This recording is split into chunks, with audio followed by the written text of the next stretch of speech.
Do I have a couple minutes for Fine. you for WBQC Radio? BQC Where Radio? is the, Sure. Wonderful, Roxanne. Where is the... We were hoping we'd catch up.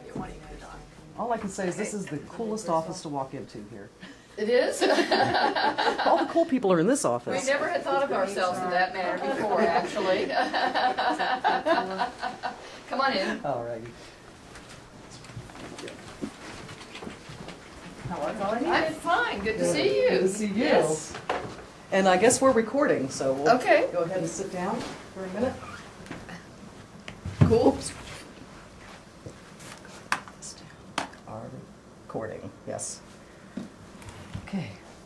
Hi, Roxanne. How are you doing today? I'm fine. How are you, Lynn? And so great to see you back in the City Hall. Well, thank you. That's Thank you. the first thing I want to say, even if it is just vice mayor. Thank you. And so first of all, I want to thank you. I know that you, first of all, have been part of what Wendell Young, Councilman Young, has done to help take the 9/10/23 marijuana ordinance off the city books. Yes. And you guys did that during the budgeting meeting Yes. on December 30th of this past year. So first of all, I want to thank you for helping us do that, number one. Number two, I know that Wendell Young started this, but I'm really curious because, you know, we weren't here, and the news has reported that there was a snag in the meeting when that line item came up, and Councilman Cecil Thomas was like, oh my God, I thought this was supposed to include other ordinances. I'm curious to know, besides yourself, if there was somebody else that took him aside for those 20 minutes to discuss it with him,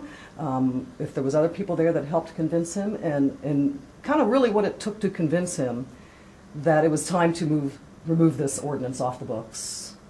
Well, actually, to get an answer to that question, you would have to ask Mr. Thomas. And we plan to. But from what I observed, he had a number of conversations with, I believe, the police chief and other folks within the Cincinnati Police Department. And at the conclusion of those conversations, came back and said he was fine. Well, you know, that just, it thrills me. I know a lot of people were going, well, he didn't really want to, but in the end he did, and he was the deciding vote. And so along with you guys, we of course are going to talk to him when he gets back from being stuck in the snow. Well, and also I think it really is a credit to him Yes. because he was the person who initiated the marijuana ordinance. He's been a staunch defender of Yes. it. And so, you know, it's a real testament to his willingness to change and also to be supportive of getting the budget passed. That's right, and that really is the issue here. A lot of people say, well, that politician's a flip-flopper, or that guy can't make his mind up. Isn't that really what it's about, is if we think something and then we're presented with something that can change it, that we should change? Correct. And so, yes, kudos to Cecil Thomas for that, because he could have stopped it right then, and he was the deciding vote. Right. But without yourself, and even some of the officers and the different ones, and Councilman Young, that would have never been put on the table to begin with. So we want to thank you for that. And we're curious to know in the future, as councilman, or councilwoman, I should say, and vice mayor, aside from the marijuana ordinance, what are some of the things that you want to do for Cincinnati, along with the budget that was passed? And what are some of your personal goals as a politician and a vice mayor, totally separate from the marijuana ordinance? Totally separate from Totally the separate, totally separate now.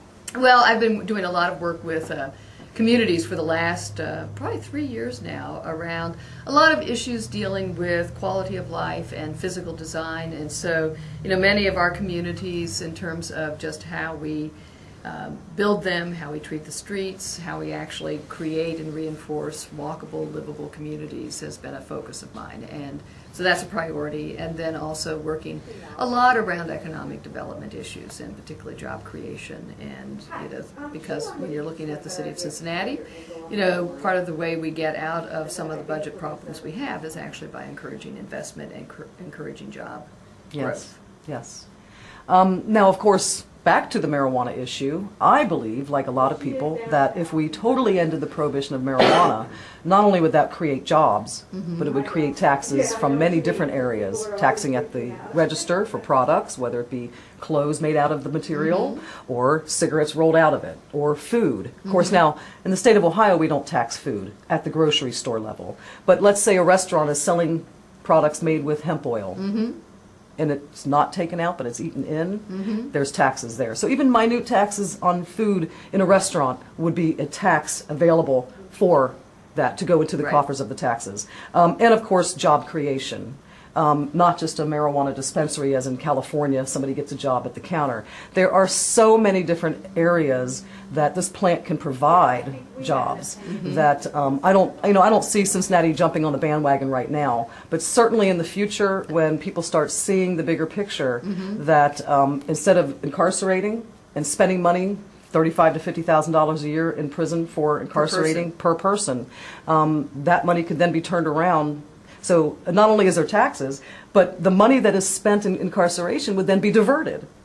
So it can lead to millions and millions and millions just for one state alone.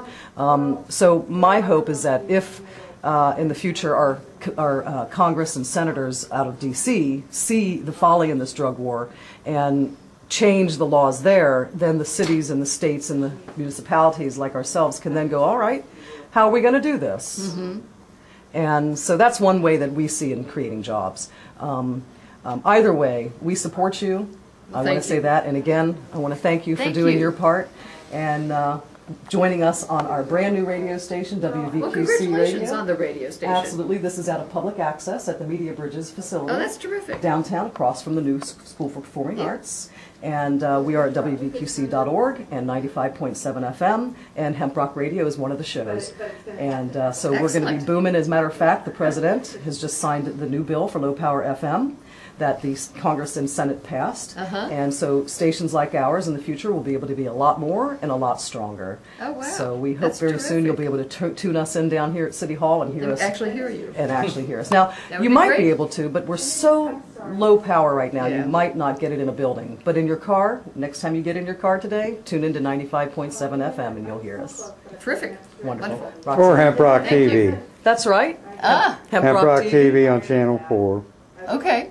In both sides of the river, actually. We do And public 21 access. Kentucky. Yeah, we do Cincinnati access and Kentucky access with HempRock TV, and that's what we're filming for. So thank you for joining HempRock TV as well. Well, it's a pleasure. Wonderful.